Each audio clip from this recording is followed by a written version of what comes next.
Hello दोस्तों, मैं हूं प्रशांत मिश्रा। स्वागत है आपका हमारे चैनल आरएलसी ट्यूटोरियल्स पे। देखिए, मशीन की जो लेक्चर्स थी ट्रांसफार्मर की, वो अभी तक की लाइव हो रही थी, तो चूंकि कुछ प्रॉब्लम्स आने की वजह से, ठीक है, ये क्लासेस आपको रिकॉर्डिंग प्रोवाइड करा रहा हूं। तो शायद पिछले लेक्चर में जो क्लास हो चुकी थी वो चल रहा था आपका पैरेलल ऑपरेशन, ठीक है, पैरेलल ऑपरेशन। तो इस पैरेलल ऑपरेशन में हमने कहां तक कवर कर लिया था, नीड क्या होती है, जो कवर हो चुका था वो मैं आपको बता देता हूं। नीड क्या होती है, ऑलरेडी कवर्ड। एडवांटेजेस क्या होते हैं, ठीक है, एडवांटेज क्या क्या मिलता है, पैरेलल ऑपरेशन का कवर हो चुका है। डिसएडवांटेज क्या होता है, ठीक है, ये भी आपका कवर हो चुका है, ठीक है। और कंडीशंस चल रही हैं, ठीक है, कंडीशंस, और उसमें भी 4 कंडीशंस आपकी 4 हो चुकी हैं। तो चलिए आज की जो क्लास स्टार्ट करनी है कंडीशन नंबर 5 से। अभी जो 4 कंडीशंस हुई थी इसमें से 3 कंडीशंस आपका देखा गया था कि बहुत ही इसेंशियल कंडीशन था कि उसे तो मस्ट भी होना चाहिए। तो अब मैं आपको पहले भी ये चीजें बहुत अच्छे से एक्सप्लेन कर चुका हूं कि अगर मस्ट वर्ड लिखा है तो क्लियरली वो होना चाहिए, नहीं तो फिर पैरेलल ऑपरेशन होगा ही नहीं।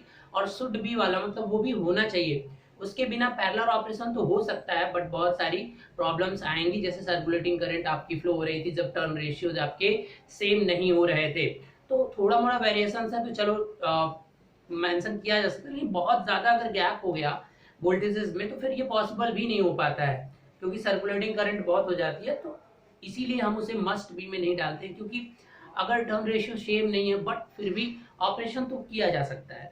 तो अब इसी सिलसिले में आपका कल टॉपिक शायद हमने एक बार स्टार्ट भी किया था, उस दिन भी कुछ लाइट का इश्यू आ गया था, तो उसके आगे से मैं बढ़ाता हूँ। चलिए, वहां की वीडियो जो चल रही थी कि मतलब आपको अब कुछ ऐसा अरेंजमेंट करना है कि जो ट्रांसफार्मर है वो load share, transformer share load, share load regarding दियर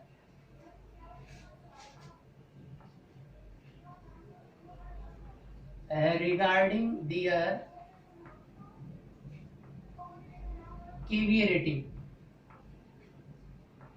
इसके लिए क्या क्या कंडीशंस हैं, मतलब अब पहले जितना है, मान लीजिए कि मैंने आपसे कल बताया था कि ये एक ट्रांसफार्मर का कोई Z1 हो, ठीक है, यानी इंपेडेंस, दूसरा इंपेडेंस ट्रांसफार्मर का, टर्न रेशियो यहाँ पर सेम लेकर चल रहा हूँ Z2। ये शायद मैं कल बता चुका हूँ, नहीं है तो पिछला वीडियो देख लीजिएगा थोड़ा सा। ये आपका क्या है कि जो इंड्यूस्ड ईएमएफ दोनों का क्या है, सेम है, या जो V से अगर डिनोट कर रहे हो, देखिए अब यहाँ पर मान लीजिए कि इसकी रेटिंग कितनी थी, मान लीजिए 500 केवीए, और इसकी कितनी है, मान लीजिए 1000 केवीए। चलिए, पिछले केस में शायद कुछ और लिया था, मुझे याद नहीं है। तो ये जो लोड शेयर करेगा अपने अकॉर्डिंग लोड शेयर करेगा। मान लीजिए कि यहाँ पर दोनों मिलकर तो 1500 लोड शेयर कर सकते हैं ना दोनों ट्रांसफार्मर, लेकिन जो मान लीजिए मैंने यहाँ पर लोड लगा दिया, ये लोड है आपका 1500 हो रहा है, तो लगभग मान लीजिए 1200 केवीए का लोड है। 1200 केवीए, पावर फैक्टर नहीं मेंशन किया मैंने, केवीए लोड मेंशन कर दिया। तो अब ये ट्रांसफार्मर कितना, ये ऐसे जिसकी जितनी कैपेबिलिटी है उसके अकॉर्डिंग वो लोड शेयर करने चाहिए इस प्रपोर्शन में। ऐसा नहीं है कि ये पूरा 1000 कर दे और ये केवल 200 करे, ठीक है। तो अगर आप कुछ चीजें जो अभी अब बताने जा रहा हूं अगर ये मेंशन नहीं करेंगे, अगर ये चीजें आप फुलफिल नहीं करेंगे तो ऐसा ही होगा। हो सकता है कि कोई एक ट्रांसफार्मर ओवरलोडेड हो सकता है, अपनी रेटिंग से बियॉन्ड जा सकता है। तो कुछ कंडीशंस होती हैं कि जब आप दो ट्रांसफार्मर्स को पैरेलल में कनेक्ट करने जाते हो तो आपको ये सब चीजें देखनी पड़ेंगी, नहीं तो क्या होगा कि दोनों की मैक्सिमम, ये दोनों मिलकर 500, 1500 अगर लोड रहता तो ये 500 करता, ये 1000 करता। अब 1200 हो गया, तो अब ये क्या करेगा अपने अकॉर्डिंग, मतलब क्या करेगा कुछ 400 तक, और ये मान लीजिए कुछ 800 कर देगा, ठीक है, तो 8 4 12 हो जाएगा। तो ये इसके लिए कंडीशंस क्या होनी चाहिए, जो आप ट्रांसफार्मर दोनों ले रहे हो तो ऐसा कैसे करोगे आप, वो चीजें आपको देखनी है। तो इस कंडीशन में मैं 3 कंडीशन एब्जॉर्ब कर रहा हूँ, transformer share the load regarding their KVA rating. तो अब देखिए, अब इसे अगर इसकी केवीए रेटिंग ज्यादा है तो यानी इसका Z1 क्या होना चाहिए, कम होना चाहिए। मतलब इसके ट्रांसफार्मर की अगर ऐसा करने के लिए, यानी एक ही बात करते हैं, तो ऐसा तभी होगा वो अपने लोड शेयर अपनी केवीए के रिकॉर्डिंग तभी करेंगे जब मैग्नीट्यूड ऑफ लीकेज इंपेडेंस, यानी magnitude of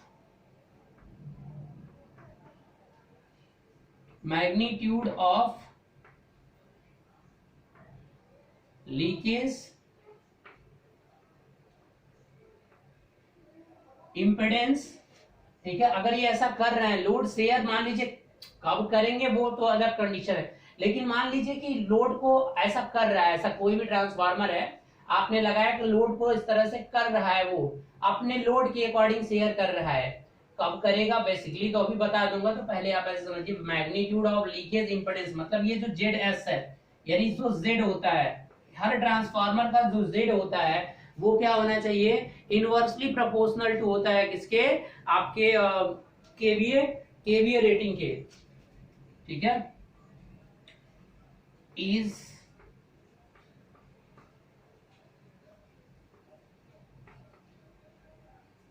inversely proportional to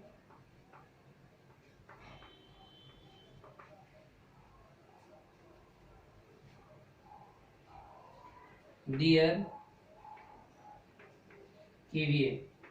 मतलब अगर आप चाहते हो कितना लोड शेयर करेगा तो आपको ये मिल सकता है कि कितना केवीए ये शेयर करेगा, तो वो डिपेंड करेगा उसके किस पे, प्रोपोर्शनल टू 1/Z के। तो ये चीज आप समझ सकते हो, यहाँ से ये चीजें निकल जाएंगी। मतलब यहाँ से फार्मूला क्या बनकर आ जाएगा कि KVA2 divided by KVA1 is equal to Z1/Z2, inversely relation है ना, तो इस तरीके से आप फाइंड आउट कर सकते हो। समझ में आया? देखिए, क्योंकि अगर ये ज्यादा का है तो इसका इंपेडेंस कम होगा, तभी तो ये ज्यादा से ज्यादा शेयर करने की एबिलिटी रख पाएगा। इसका इंपेडेंस जब अधिक होगा तभी इधर से ज्यादा करंट जाएगी, मतलब कम जाएगी। अब यहाँ पर पैरेलल कनेक्टेड है, ये 500 केवीए का है और ये, तो मतलब यहाँ से ज्यादा करंट जाने चाहिए, क्योंकि वोल्टेज तो कांस्टेंट है ना बेटा, पैरेलल में है। यही वोल्टेज इसके क्रॉस भी है, यही वोल्टेज इसके क्रॉस भी है। बात आ रही है आपको समझ में? तो करंट पे ही डिपेंड करेगा केवीए, क्योंकि वोल्टेज फिक्स हो गया तो करंट जिसका ज्यादा होगा वो ज्यादा केवीए शेयर करेगा। तो इसका मतलब यहाँ से आपको ज्यादा करंट लेकर जाना है, तो यहाँ से ज्यादा करंट तभी जाएगी जब ये वैल्यू कम हो और इस केस में ये वैल्यू ज्यादा हो। तो ये वैल्यू ज्यादा होगी तो इधर से कम करंट जाएगी, इधर से ज्यादा जाएगी, तो ये अपने रेटिंग के अकॉर्डिंग लोड को शेयर कर पाएंगे। तो कभी भी ये ट्रांसफार्मर जब भी हैं तो अपने लोड के अकॉर्डिंग अगर वो शेयर तभी कर पाएंगे जब उनका केवीए रेटिंग उसके क्या होगा, इनवर्सली प्रोपोर्शनल टू होगा। या इसके लिए दूसरी कंडीशन बनती है, अब इसको थोड़ा सा मैं मिटाता हूं और ये तीनों कंडीशंस को मुझे एक साथ लिखना है, इसलिए मैं इसे थोड़ा सा मिटा देता हूं। या इसी 5 में ये बी का मतलब और अथवा में आएगा, अथवा चलिए बी क्या है, या तो आपका जो VSC होता है शॉर्ट सर्किट वोल्टेज, सभी ट्रांसफार्मर के VSC यानी शॉर्ट सर्किट वोल्टेजेस क्या होने चाहिए, सेम होने चाहिए, ठीक है ना। जो भी आप शॉर्ट सर्किटेड वोल्टेज आप अप्लाई करते हो पैरेलल ट्रांसफार्मर के, वो सभी के सभी क्या होने चाहिए, for all transformer should be same.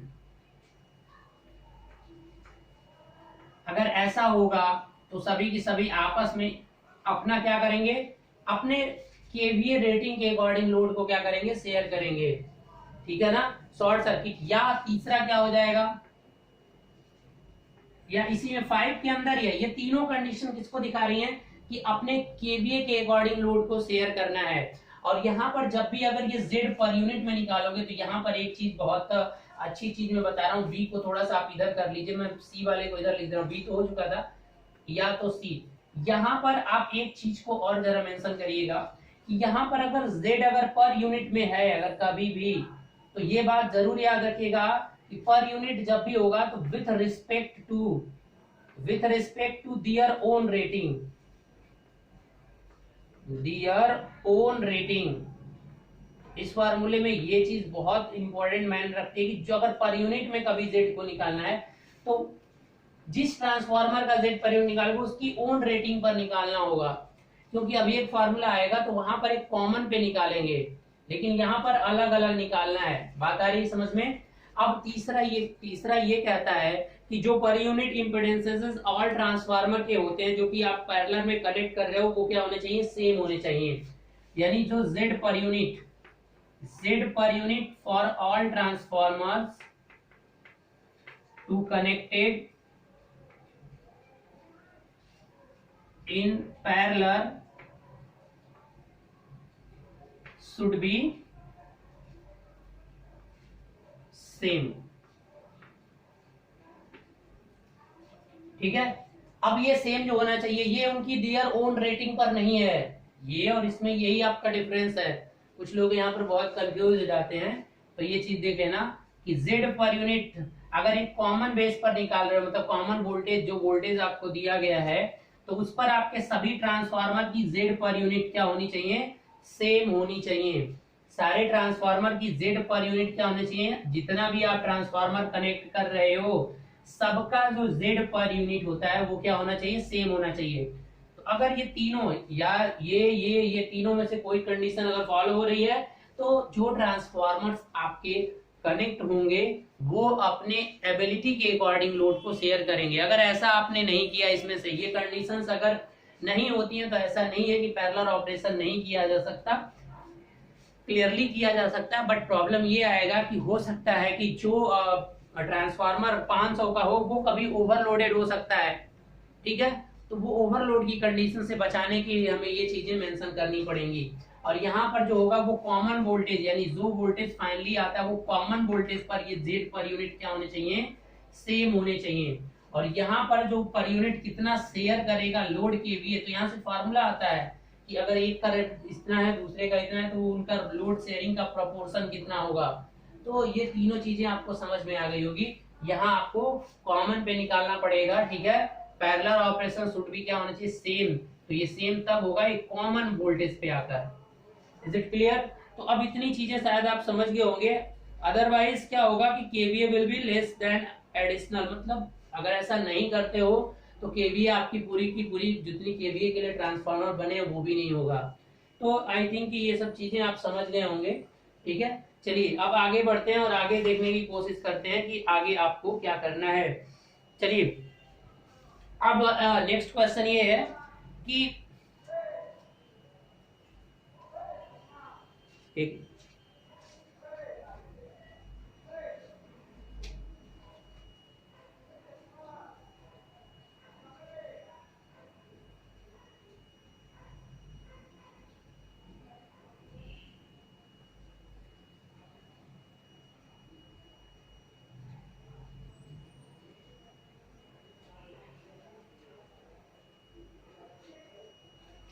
चलिए इस पे एक क्वेश्चन करते हैं, इसके बाद आपको चीजें समझ में आएंगी। एक क्वेश्चन करिए, कितना टाइम हो गया, क्योंकि जो चीजें आगे बतानी है शायद वो आपको उस तरीके से समझ में ना आए। तो अब ये 5 कंडीशन हो गई, एक कंडीशन और बचे, लेकिन उसके पहले एक छोटा सा न्यूमेरिकल करना है जिससे ताकि आपको कितना लोड शेयर करेगा, दो ट्रांसफार्मर अगर पैरेलल में लगे हैं तो वो कैसे लोड शेयर करेंगे ये कैसे निकलेगा। ठीक है, तो एक चीज वहां पर मेंशन मुझे करानी होती है। जैसे मैं आपको क्वेश्चन दे रहा हूँ, एक देखिए, इस बुक से ही क्वेश्चन ले लेता हूँ।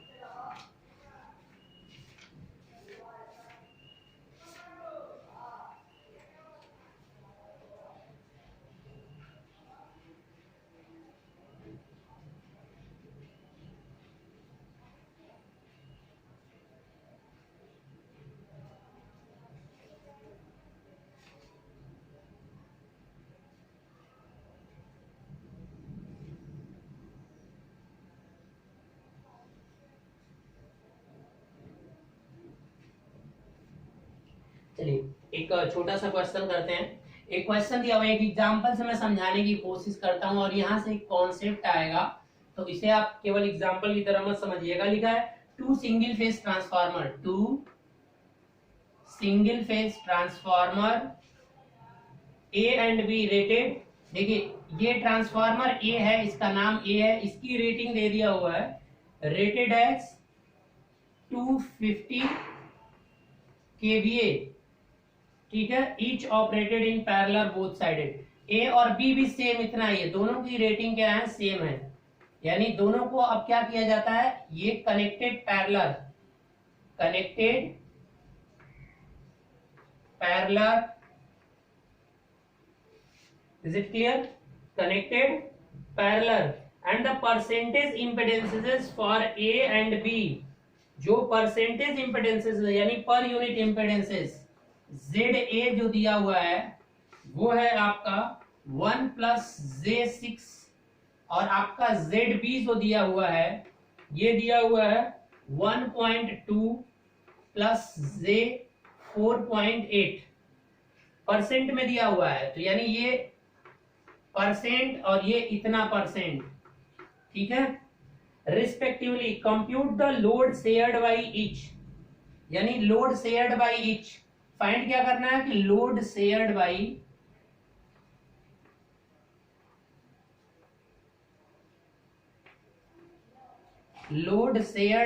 ईच, ठीक है ना, by each when the total load, यानी लोड दे रखा है बाई ईच व्हेन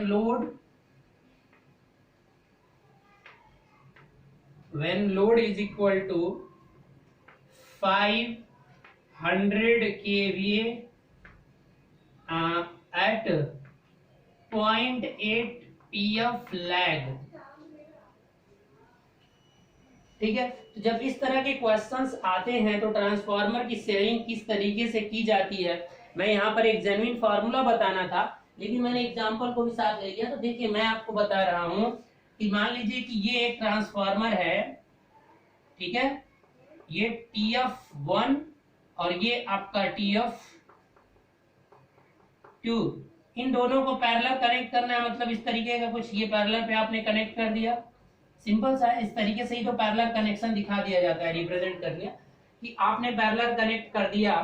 तो यहाँ पर जो लोड लगा होगा इसके अकॉर्डिंग जो लोड होगा, तो लोड को जो शेयर करेगा ट्रांसफार्मर ए, तो सारी की सारी पावर एपरिएंट में निकलती है। तो पहले मैं फार्मूला बता दे रहा हूं और ये चीजें आप बहुत आसानी से समझ जाइए। मान लीजिए इसकी रेटिंग जो दिया हुआ वो SA, क्योंकि रेटिंग जब भी दी होती है एपरिएंट पावर में होती है आपके ट्रांसफार्मर की रेटिंग, इसकी रेटिंग मान लीजिए SB, और जो टोटल लोड है वो आपका क्या है ST मान लीजिए, यानी लोड जो जा रही है ये टोटल आपका हुआ, जो लोड को शेयर्ड हो रहा है उसको बस S से दिखाइए, S का मतलब लोड वाला।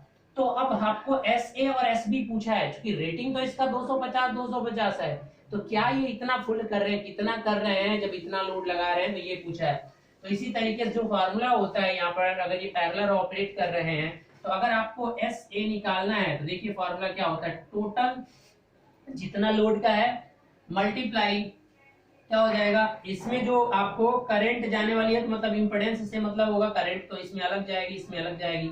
इसका जो Z इक्विवेलेंट है, इसका ZB है और इसको पर यूनिट में लिख लीजिएगा, ठीक है। और ये आपका क्या है, इसका जो है ZA, और ये भी किसमें हो जाएगा, पर यूनिट। लेकिन यहाँ पर मैं एक स्टार करके 2 मार्क्स लिख रहा हूं क्योंकि बहुत इंपॉर्टेंट है। यहाँ पर जो ZA per unit and ZB per unit जो निकलेगा, ये क्या होना चाहिए, ऑलवेज क्या होना चाहिए कि हमेशा ये किसी आपके load shared by each transformer in per unit shared by refer to a common base, per unit referred to common base, ठीक है ना बेटा। ये चीज बहुत अच्छे से आप याद रखिएगा, इसे भूलिएगा भी मत।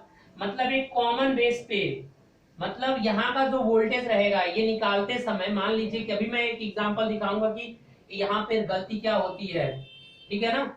चलिए तो फिलहाल ये चीजें तो यहाँ पर यूनिट में ऑलरेडी दे रखा है, तो जब दे रखा है तो वो कॉमन पर ही दे रखा है। तो यहाँ पर जो फार्मूला होता है कि transformer A shared by transformer A shared by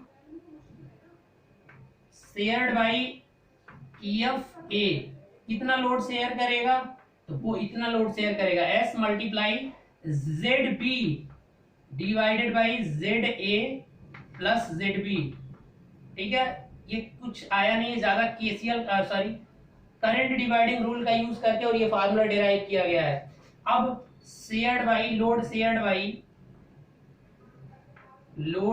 by transformer B तो कितना हो जाएगा, S B is equal to total जो लोड की रेटिंग है और मल्टीप्लाई आपका यहाँ पर जेड ए और डिवाइडेड बाई क्या हो जाएगा, Z A plus Z B.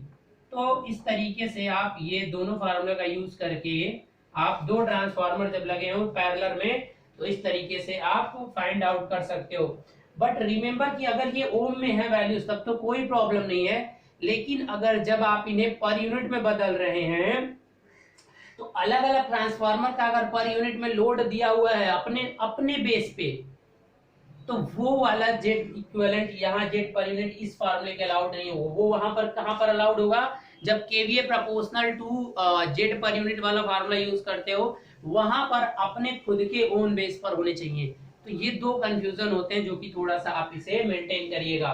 तो चलिए अब आप यहाँ पर आप इस क्वेश्चन को लगा दीजिए, इस क्वेश्चन को शायद आप कर ही लेंगे, ठीक है। चलिए परसेंटेज में दिया हुआ है तो बस जो आएगा वो चीज परसेंटेज में, तो इसको पर यूनिट में बदल दीजिए। तो ऑलरेडी जब मेंशन किया हुआ है कि percentage impedances for A and R respectively compute the load each when the load is 500 at the lagging. तो अब आपको क्या करना है कि जेड ए प्लस बी और उसकी वैल्यू निकालकर सीधे यहाँ पर डायरेक्ट दे दिया है, तो यहाँ पर कोई कुछ नहीं करना है। ये आप हो चुका है, एक स्क्रीनशॉट ले लीजिए, ये हो गया है। ये मेन फार्मूला तो आप लिख लीजिए कि अगर ट्रांसफार्मर इस तरह से लोड शेयर करेगा तो ये फार्मूला आपको यूज करना है। लेकिन इस फार्मूले को यूज करते समय बस एक सावधानी रखनी होती है और वो मैंने आपको बता दिया। अब यहाँ पर आप निकाल दीजिए सीधे फार्मूला। तो पहले तो आप इसको पर यूनिट में कर लीजिए, परसेंटेज में है ना बेटा, तो इसको क्या लिख सकते हैं 1% का मतलब इसको लिख सकते हैं 0.1 प्लस 0.06 और जे, ये पर यूनिट में बदल गया। तो अब इसी तरीके से देखिए यहाँ पर कॉम्प्लेक्स चीजें हैं तो इस तरह का क्वेश्चन नहीं आएगा, मैं बस कॉन्सेप्ट बताने के लिए बता रहा था। तो जब एस ए निकालेंगे आप तो आपको पूरा फेजर फॉर्म में लिखना है, मैग्नीट्यूड नहीं चल रहा है, ये कहीं फेजर फॉर्म चल रहा है। तो 500 केवीए है, फेजर में अगर लिखोगे तो 500 केवीए लिख रहा हो, साथ में एंगल भी लिखना पड़ेगा। 0.8 पावर फैक्टर है मतलब एंगल और वो भी लैग, तो -36.86 ये पूरी चीज लिखनी पड़ेगी। और मल्टीप्लाई जेड ए का निकाल रहे हो तो जेड बी है कितना यहाँ पर, इसको परसेंटेज में, या तो आप परसेंटेज में रहने दो, जो आएगा परसेंटेज में आएगा, तो पर यूनिट तो क्यों उतना करना है, इसको ऐसे ही रहने दो। 1.2 plus J 4.8 divided by 1.2 plus J 4.8 plus ये वाला परसेंटेज में लिखो 1 प्लस जे 6। अब इसको सॉल्व करिए और इसको पोलर फॉर्म में चेंज करिए, मतलब तो इस तरह से कैल्सी की जरूरत पड़ती है। बिना कैल्सी के ये फार्मूला सॉल्व करने में थोड़ा बहुत टाइम लगेगा, तो मैं सीधे आंसर बता देता हूँ। ये आपका जो आएगा वो सीधे आएगा आपका 500 बेस से मल्टीप्लाई हो ही जा रहा है, तो आपका आएगा ये 200, फाइनली जो आंसर आएगा 225 और एंगल -39.4 कैल्सी होगी तो आप उससे कर लीजिएगा। और जो ऐसे ही एस बी निकालेंगे तो वो आएगा आपका, मैं वैल्यू दे रहा हूं आपको 275 और एंगल -34.4। तो मुझे रिजल्ट को यहाँ दिखाना था आपको। देखिए जरा, ऑब्वियसली जो है, अब अगर ऐसा आपने किया है, क्योंकि हमने जब लिया तो ऐसा कुछ देखा नहीं, रैंडमली डेटा था, तो देखो क्या हो रहा है। ट्रांसफार्मर ए 225 केवीए शेयर कर रहा है, मैग्नीट्यूड देखो, एंगल छोड़ो, और ये 275, जबकि दोनों की रेटिंग कितनी थी, बी का 250 था और ये 250, तो ये 225 कर रहा है, तो इसके लिए तो अच्छी बात है। लेकिन ये क्या हो गया, 275 केवीए सप्लाई करने लगा, यानी अब ये ट्रांसफार्मर बी जो हो गया, ये क्या हो गया, ओवरलोडेड हो जाता है। तो यही सब कंडीशन जब कोई ट्रांसफार्मर, जब खैर ये तो एक न्यूमेरिकल था, लेकिन जब प्रैक्टिकली ट्रांसफार्मर्स को पैरेलल ऑपरेट किया जाता है तो वो सब मेंटेन होना चाहिए कि कोई एक ओवरलोडेड पे ना चला जाए। और ये सब करने के लिए जो अभी चीजें मैंने बताया वो सब चीजें आपको फॉलो करनी पड़ेंगी। जो इम्पिडेंसेस हैं उनको क्या करना पड़ेगा कि जो उनकी रेटिंग्स है उनके अकॉर्डिंग मेंटेन करना पड़ेगा। और अगर कॉमन बेस पर बात करें तो सभी के सभी इम्पिडेंसेस क्या होने चाहिए, सेम होने चाहिए। तो जब सभी के सभी इम्पिडेंसेस सेम हो जाएंगे तो तब आप उस कंडीशन में ये वाला इम्पिडेंस, तो ये 1/2, तो दोनों उसके अकॉर्डिंग हाफ हाफ शेयर कर लेंगे, मतलब अपने अकॉर्डिंग वो शेयर कर लेंगे। बात आ रही समझ में। तो ये मतलब था आपका। चलिए अब एक लास्ट पॉइंट 6 देखते हैं और उसके बाद आपका पैरेलल ऑपरेशन खत्म कर देते हैं।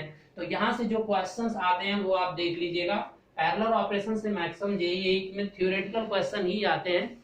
एसेंशियल कंडीशन है, कौन सी एसेंशियल है कौन सी नहीं है, तो यही सब चीजें आती हैं। ठीक है, चलिए अब आगे है लास्ट कंडीशन आपकी, और वो लास्ट कंडीशन क्या है वो हम देख लेते हैं।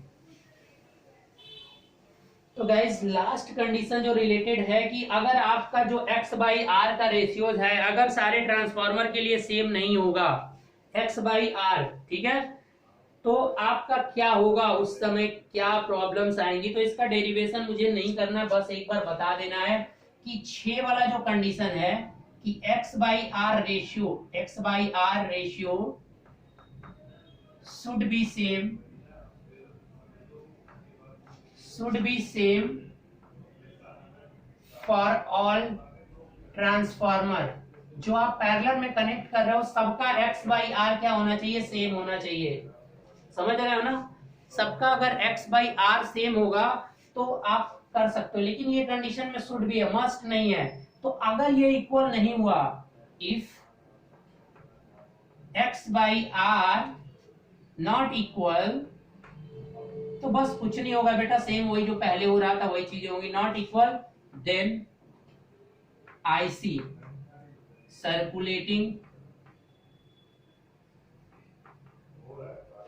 Circulating current will flow. और अब ये सर्कुलेटिंग करंट का क्या नुकसान होता है और क्या होता है, ये सारी चीजें आपको पता है। तो अगर x बाई आर रेशियो तो कोशिश की जाती है। तो यहाँ पर जितने भी कंडीशन दिए गए थे मस्ट है या नहीं है, लेकिन एक अच्छा पैरेलल ऑपरेट कराने के लिए सारी की सारी चीजों को क्या किया जाता है, मेंटेन किया जाता है। पांचवें से रिलेटेड क्या, पांचवा जो तीनों थे वो सब कुछ बस मिलाकर ये बता रहे थे कि आपकी प्रॉपर लोड शेयरिंग होना चाहिए, कहीं एक ट्रांसफार्मर ओवरलोड की कंडीशन में ना चला जाए। और ऐसा हो सकता है जब आप उसके इम्पीडेंसेस को सही से सेलेक्ट नहीं करोगे। Is it clear? या उसका पर यूनिट इम्पीडेंस जितने भी ट्रांसफार्मर कनेक्ट कर रहे हैं तो एक्चुअली तो उसके जेड पर जो जेड पर यूनिट आ रहा है कॉमन बेस पर वो सेम होना चाहिए, ठीक है। और जो अलग अलग बेसिस पे आ रहे हैं वो उनके केवीए रेटिंग के प्रोपोर्शन में होने चाहिए। तो ये सारी की सारी कंडीशंस आपकी वहां से बनती हैं, ठीक है। चलिए अब आगे है आपका ट्रांसफर। अगर ऐसा नहीं होगा तो यहाँ भी सेम लीकेज करंट तो आएगी और साथ में आपको मोर लीकेज इम्पीडेंसेस हो जाएगा। अब यहाँ से एक और पॉइंट यहाँ पर दिया हुआ है, मैं आपको जिक्र कर दे रहा हूँ। तो सर्कुलेटिंग करंट तो आनी ही आनी है। चलिए अब दूसरा पॉइंट यहाँ से, इसका बड़ा नुकसान, अगर एक तो ये हो गया और सेकेंड केस में क्या हो जाएगा, ये इतना इफेक्टिव नहीं होगा, नॉट मोर इफेक्टिव। ये नॉट मोर इफेक्टिव कर देना, मोर इफेक्टिव क्या होगा कि एक्स बाई आर के अगर सेम नहीं हुआ तो दूसरा इसका नुकसान क्या होगा कि जो ट्रांसफार्मर आपका क्या होगा, रेशियो अगर सेम नहीं है तो देखिए ट्रांसफार्मर विथ मोर लीकेज इंपेडेंसेस, यानी जिस ट्रांसफार्मर का लीकेज इंपेडेंस यानी जेड, मान लीजिए जेड जिसका क्या होगा अधिक होगा, उसे एक्चुअली में करना क्या चाहिए, जिसका जेड अधिक होगा वो क्या होना चाहिए, वो लोड कम शेयर करेगा, वो क्या करेगा, लोड कम शेयर करेगा। तो ये तो सही होगा, बट क्या होगा कि इसका पावर फैक्टर ये आपका क्या हो जाएगा, लार्जर पावर फैक्टर पे काम करेगा। तो ये चीज क्योंकि x बाई आर के ना सेम होने से, जरा देखिए x बाई आर है क्या, इसको लिख सकते हो tan इनवर्स थीटा लिख सकते हो, यानी कुल मिलाकर इसका इफेक्ट एंगल पे आएगा। एक्चुअली में एक काम करो, सर्कुलेटिंग करंट को तो एलिमिनेट ही कर दो क्योंकि ऐसा कोई डेटा मिलेगा भी नहीं आपको, इसे आप हटा दीजिए। देखिए होता है इफेक्ट, मैं बता रहा हूँ ना थोड़ा सा होता है, लेकिन उतना डीपली पे नहीं जाना है क्योंकि क्वेश्चंस ओरिएंटेड क्वेश्चंस मुझे बनाने हैं। अब वो चीजें करूंगा तो फिर आप अगर उसने रट लिए कभी तो फिर आपके लिए बहुत बड़ी प्रॉब्लम क्रिएट हो जाएगी, ठीक है। तो अब ये बस कह दे जेड तो लार्जर पी एफ पे काम करेगा और जिसका जेड कम होगा transformer with list impedance angle operate with best power factor. यानी लार्जर का मतलब क्या होगा, ये लार्जर ने इसको पुअर कर दीजिए, और जिसका जेड क्या होगा कम होगा वो आपका बेस्ट पावर फैक्टर पे काम करेगा। ये चीजें हो जाएंगी। अगर ये सेम नहीं होगा तो एग्जैक्टली प्रॉब्लम ये आएगी।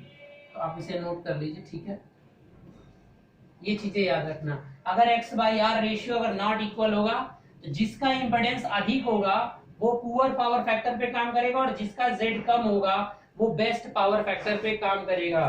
देखो डेराइव नहीं करने, क्योंकि डेराइव से मैं थोड़ा सा स्किप कर रहा हूँ आप लोगों के लिए, इसीलिए प्रॉब्लम्स आ जाती हैं। अभी डेराइव अगर करना होता तो फिर एंगल मिल जाते दोनों का, तो एंगल देख के आपको ऐसे ही पता चल जाता कौन सा पुअर है कौन, तो डज नॉट मैटर, उसे छोड़ दीजिए। वैसे भी बाद में जब कोई भी नोट्स देखता है तो वो सारी चीजों को वो देखता ही नहीं है, तो कोई फर्क नहीं पड़ता, बस इतनी चीजें आप याद कर लोगे और इतने से काम हो जाता है। ओके गाइस, तो ट्रांसफार्मर के जितने भी क्वेश्चंस हैं अब बता रहा हूं, अब इसके बाद आपका नेक्स्ट वीडियो आएंगे ऑटो ट्रांसफार्मर पे।